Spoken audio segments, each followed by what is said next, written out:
Yes hello welcome students my channel biology classes. और आज का जो टॉपिक है हमारा वह है टिश्यूज।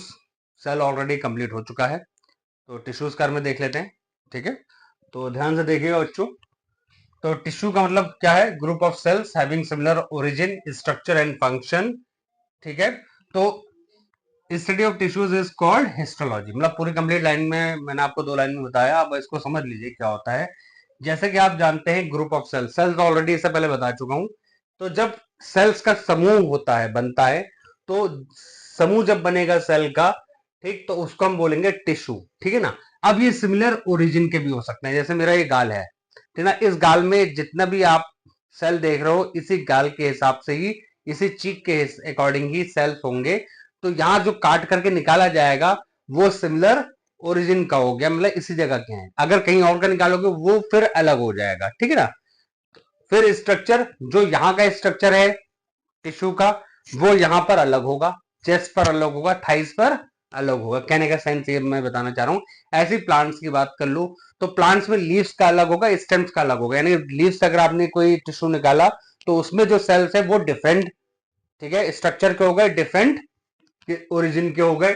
ठीक है, और उनका फंक्शन भी डिफरेंट हो गया। लेकिन जो स्टेम के होंगे उनका अलग होगा, उनमें अलग शेप, साइज होगा, स्ट्रक्चर होगा, ओरिजिन होगा और फंक्शन होगा, मतलब अलग अलग हो गए। ठीक, तो डिफरेंट जगह से जो टिश्यू निकाले जा रहे हैं उनका स्ट्रक्चर डिफरेंट, उनका फंक्शन डिफरेंट और उनका ओरिजिन डिफरेंट। लेकिन अगर एक ही ओरिजिन से, एक ही जगह से निकाले जा रहे हैं तो उसका सारा का सारा सबका स्ट्रक्चर, ओरिजिन, फंक्शन सब सेम होगा। मैंने अभी आपको समझाया। ठीक है, उम्मीद करता हूं समझ में आ गया होगा। ठीक है, अब देख लीजिए आगे। इन unicellular organism amoeba single cell performs all the basic functions, whereas in multicellular organisms like plants and animals shows division of labor as plant tissues and animal tissues। ये पॉइंट इंपॉर्टेंट है, अभी समझाता हूं।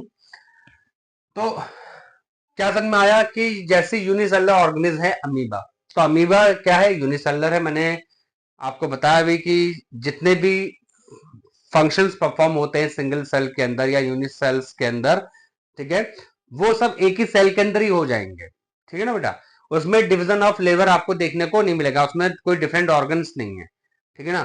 तो एक ही सिंगल सेल के अंदर ही होना है। डैशन, इंजेक्शन जो है वो भी आपको देखने को मिल जाएगा। ठीक है, रेस्पिरेशन भी उसी में देखने को मिल जाएगा, रेस्पॉन्सिवनेस, रिप्रोडक्शन सब उसी में ही देखने को मिल जाएगा सिंगल सेल के अंदर। ठीक, तो इसलिए इसमें डिवीजन ऑफ लेबर देखने को ज्यादा नहीं मिलती। अलग कोई ऑर्गन्स है नहीं, कोई डिफरेंट, मतलब देखा जाए तो और नंबर ऑफ सेल्स इसके अंदर है नहीं। ठीक, लेकिन मल्टी सेलुलर ऑर्गन्स के अंदर अगर आप देखें तो जैसे हम और प्लांट्स एग्जांपल उसके हो गए। जैसे जितने भी आपके मल्टी सेलुलर ऑर्गन्स आप जानते हैं, डेली लाइफ में बार बार बताने की जरूरत नहीं है मुझे, मैं आपको क्लास 9 इसी सेल में बता चुका हूं। ठीक है, तो अब जैसे प्लांट्स हैं और एनिमल्स हैं, इनमें क्या है? पूरा आप देखो स्ट्रक्चर खड़ा तैयार है इनका। ठीक है, इसमें अलग अलग क्या दिखाई देंगे आपको? अलग अलग टिश्यूज दिखाई देंगे, अलग अलग इसके अंदर ऑर्गन्स दिखाई देंगे। ऑर्गन्स के अंदर भी अगर आप देखें तो वो टिश्यू निकाल करके चेक कर लो। ठीक, तो कंफ्यूज मत होना। इनके अंदर पूरा अलग अलग टिश्यू देखने को मिलेगा, अलग अलग इनके फंक्शंस देखने को मिलेंगे, अलग अलग इनके ओरिजिन देखने को मिलेंगे। ठीक है, तो यहां पर क्या है? डिवीजन ऑफ लेबर अलग अलग है। ठीक है, हार्ट टिश्यू का अलग फंक्शन हो गया, ब्रेन टिश्यू यानी नर्वस टिश्यू का अलग फंक्शन हो गया।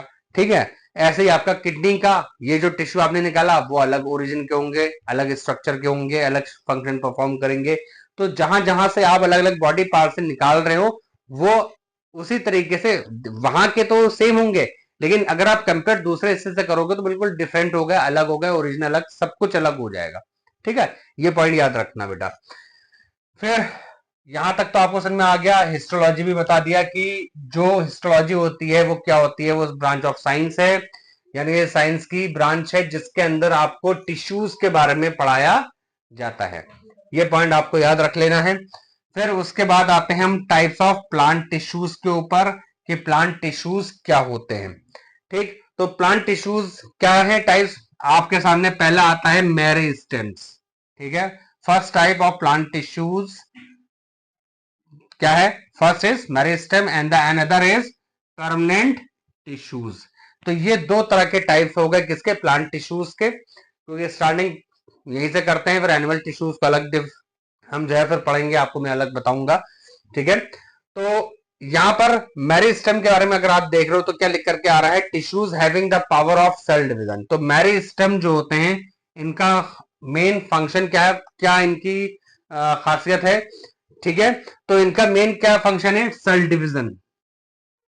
ये पॉइंट आपको याद रखना है कि मेरिस्टेम जो है वो कहीं ना कहीं बहुत तेजी से सेल को डिवाइड करने की पावर रखते हैं। इनके अंदर ताकत होती है, कुव्वत होती है किसकी, सेल डिवीजन की। और इसी वजह से मेरिस्टेम्स की वजह से प्लांट के अंदर आपको ग्रोथ देखने को मिल जाएगी। ठीक है, और आप अगर देखें तो लंबाई चौड़ाई मोटाई सब कुछ प्लांट्स की या ट्रीज की जो है वो डिपेंड करती है किसके ऊपर बेटा, वो मेरिस्टेम्स के ऊपर डिपेंड करती है। अभी आप इसके आगे देखो क्या लिखा है, it is found on those region of the plant which grows. वही चीज आगे, जहां सेल डिवीजन होगा वहां पे ग्रोथ भी देखने को मिलेगी। जहां ग्रोथ होगी वहां सेल डिवीजन होगा, जहां सेल डिवीजन होगा वहां ग्रोथ होगी। यही आप समझ लीजिए। इसी तरीके से आपको याद रखना है कि सेल डिवीजन जो है मेनली रेस्पॉन्सिबल हो गया किसके लिए, ग्रोथ के लिए। ठीक है ना, चाहे उसका आपका साइज देख लो, या उसकी हाइट देख लो, या उसकी गर्थ मोटाई देख लो। ठीक, अब सबसे इंपॉर्टेंट इसके अंदर कुछ जो टाइप फर्दर बताए गए हैं मेरिस्टेम्स के, वो आपको याद रखने हैं। जैसे कि एपिकल मेरिस्टम, लेटरल मेरिस्टम और इंटरकैलरी मेरिस्टम। ये 3 टाइप्स के मेरिस्टम्स और पाए जाते हैं। आपको कंफ्यूज नहीं होना, हम पढ़ रहे हैं प्लांट टिश्यूज। प्लांट टिश्यूज में 2 टाइप्स बताए गए, मेरिस्टम्स और परमानेंट टिश्यूज। अभी मेरिस्टम चल रहा है, मेरिस्टम के अंदर जो है 3 टाइप्स आ गए, एपिकल, लेटरल और इंटरकैलरी मेरिस्टम्स। ठीक है, मेरिस्टम्स जो होते हैं वो सेल डिवीजन के लिए रेस्पॉन्सिबल होते हैं, और सेल डिवीजन रेस्पॉन्सिबल होते हैं किसके लिए बेटा, ग्रोथ के लिए।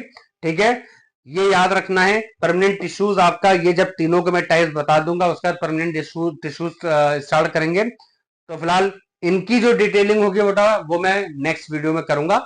आज के लिए इतना ही रखते हैं। फिलहाल ज्यादातर एक बार फिर से थोड़ा सा रिमाइंड करा देता हूं कि टिश्यूज क्या होते हैं, ग्रुप ऑफ सेल्स। ठीक है, एक जैसे भी हो सकते हैं और डिफरेंट भी हो सकते हैं। डिफरेंट कब होंगे, जब ये डिफरेंट लोकेशन से लिए जाएंगे या different part of the body से लिए जाएंगे। अगर एक ही जगह से लिए जा रहे हैं तो वो आपका ओरिजिन में भी सेम होगा, फंक्शन में भी सेम होगा और स्ट्रक्चर में भी सेम होगा। ठीक, इस मोटिव इसको दिमाग में आपको रखना है।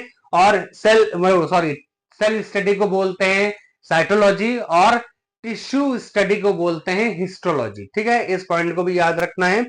अच्छा, फिर यहां पर अमीबा के बारे में दोबारा से बता देता हूं। यूनिसेलुलर के अंदर डिवीजन ऑफ लेबर देखने को नहीं मिलती, सिंगल सेल ऑर्गेनिज्म होता है, एक कोशिका का बना होता है।